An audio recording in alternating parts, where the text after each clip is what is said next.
क्या आप भी अपने सेविंग अकाउंट से 10 लाख से ज़्यादा का लेन देन करते हैं कैश में? तो हो जाए सावधान। नमस्कार दोस्तों, स्वागत है आपका मेरे यूट्यूब चैनल निवेश यात्रा में। दोस्तों, सेविंग अकाउंट पर अब इनकम टैक्स की नज़र पड़ चुकी है। देश में 220 करोड़ सेविंग अकाउंट हैं। इन सभी पर इनकम टैक्स की नज़र है। अगर आप 10 लाख से ज़्यादा कैश में लेन देन करते हैं, यानी कि कैश जमा करते हैं या निकालते हैं 10 लाख से ज़्यादा, तो आपको इनकम टैक्स का नोटिस आ सकता है।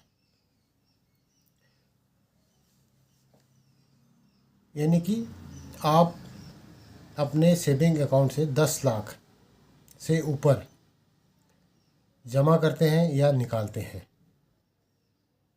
तो आपको नोटिस आ सकता है इनकम टैक्स का कि आप ये पैसा जमा किया है 10 लाख कैश की बात कर रहा हूँ मैं, ऑनलाइन की नहीं, कैश की।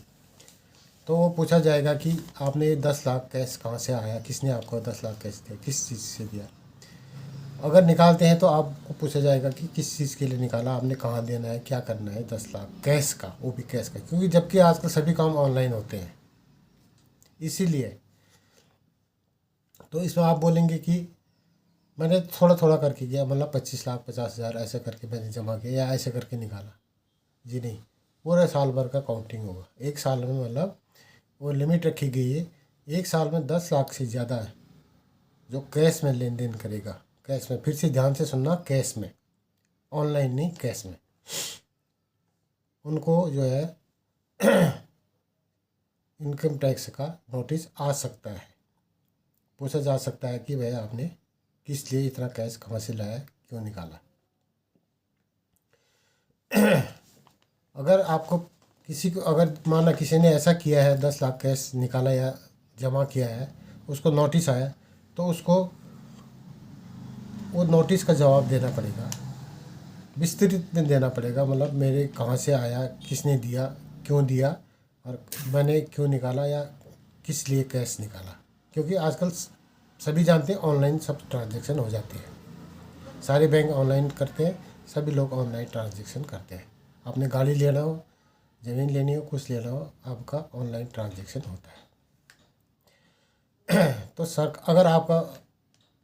अगर आपको नोटिस आया, आपने जवाब सही से नहीं दिया, तो यह आपका अनअकाउंटेड माना जाएगा। मतलब इसमें आपको जो है 80% तक जुर्माना देना पड़ सकता है। अगर आपने ब्यौरा नहीं दे सका कि मेरे पास 10 लाख कैश कहाँ से आया या क्यों निकाला, मैंने किसको दिया, अगर आपने इनकम टैक्स को आपने सर्टिफाई नहीं कर सका, तो आपको जो है जुर्माना भी पड़ सकता है। आम तौर पर जो है आम आदमी जो है इतना कैश कोई रखता नहीं है। एक सरकार का एक कानून बना है, लेकिन इतना कैश कोई रखता नहीं है। 10 लाख कैश कौन रखेगा? वो कोई रखता है। जैसे कि आपने देखा होगा ना, बड़े लोग होते हैं जो, अभी बिहार चुनाव में भी पकड़ा गया, 3 करोड़ की कितना का कैश पकड़ा गया, मशीनें बुलानी पड़ी गिनने के लिए। तो इसी प्रकार से आपने बीच बीच में टीवी में न्यूज़ में सुना होगा कि कई गड्डियाँ, मतलब ईडी ने छापा मारा, इतना कैश पकड़ा गया, 4-5 मशीनें मंगाई गई कैश गिनने के लिए, 2-2 3-3 दिन लग गए गिनने में। तो इसीलिए सरकार ने ऑनलाइन ट्रांजैक्शन के लिए इतना सरकार जोर दे रही है। क्योंकि ऑनलाइन करने में क्या है, आपका पैन कार्ड के द्वारा सरकार के पास जानकारी और ऑटोमेटिक वो पहुंच जाती है इनकम टैक्स विभाग के पास। भाई इसके पास यहाँ से पैसा आया, यहाँ से गया, यहाँ आया, यहाँ गया, वो पैसा उनके पास हिसाब पहले से रहता है, इसलिए किसी को पूछने की, किसी को कोई बोलने की ज़रूरत नहीं होती है। अगर आपने कैश में आप लेन देन करते हैं तो आपको दिक्कत पड़ सकती है। तो दोस्तों, ऐसा काम करना क्यों है जो कैश में, अपने लिए खर्चे के लिए थोड़ा बहुत कैश रखिए और बाकी काम ऑनलाइन कीजिए। अब तो आजकल ऑनलाइन सब कुछ, हर दुकान में ऑनलाइन होता है, आप मोबाइल से ऑनलाइन कर सकते हैं।